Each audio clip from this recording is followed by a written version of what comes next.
कर्ण कर्ण दो संवेदी क्रियाएं करते हैं। सुनना और शरीर का संतुलन बनाना।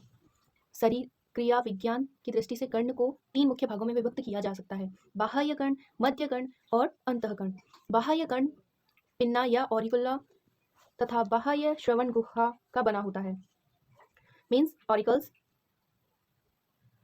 पिन्ना वायु में उपस्थित तरंगों को एकत्रित करता है जो ध्वनि उत्पन्न करती हैं।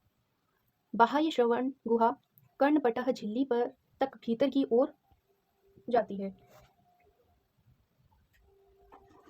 पिन्ना तथा मीटस में कुछ महीन बाल और रोम स्रावित करने वाली ग्रंथियां होती हैं।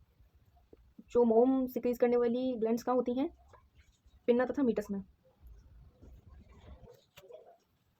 कर्णपटह झिल्ली संयोजी उत्तकों की बनी होती है जो बाहरी ओर त्वचा से तथा अंदर की ओर श्लेष्मा झिल्ली से आवृत होती है।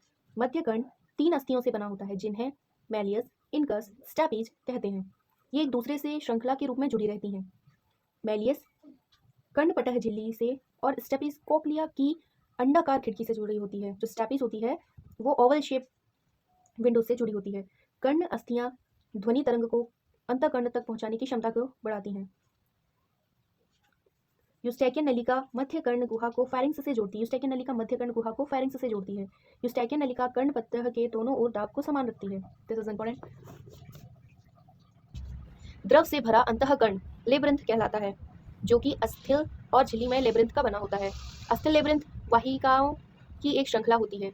इन वाहिकाओं के भीतर झिल्लीनुमा लेब्रिंथ होता है जो कि परिलशिका द्रव से घिरा होता है, किंतु झिल्लीनुमा लेब्रिंथ एंडोलिम्फ नामक द्रव से भरा रहता है। लेब्रिंथ के घुमावदार भाग को कोक्लिया कहते हैं। कोक्लिया को 2 झिल्लियों द्वारा 3 कक्षों में विभक्त किया जा सकता है।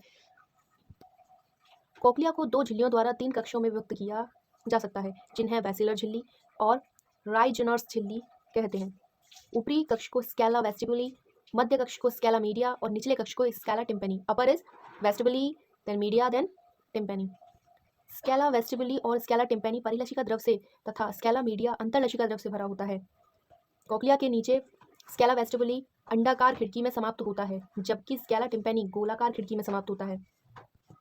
ऑर्गन ऑफ कॉर्टाई आधारी झिल्ली पर स्थित होता है जिसमें पाई जाने वाली रोम कोशिकाएं श्रवणग्राही के रूप में कार्य करती हैं। रोम कोशिकाएं ऑर्गन ऑफ कॉर्टाई की आंतरिक सतह पर श्रृंखला में पाई जाती हैं। जो रोम सेल्स हैं वो ऑर्गन ऑफ कॉर्टाई की आंतरिक अंदर वाली सरफेस पर श्रृंखला में पाई जाती हैं। रोम कोशिकाओं का आधारी भाग अभिवाही तंत्रिका दैट इज अभिवाही तंत्रिका तंतु के निकट संपर्क में होता है। प्रत्येक रोम कोशिका के ऊपरी भाग में कई स्टीरियोसिलिया नामक प्रवर्ध निकलता है। रोम कोशिकाओं की श्रृंखला के ऊपर पतली लचीली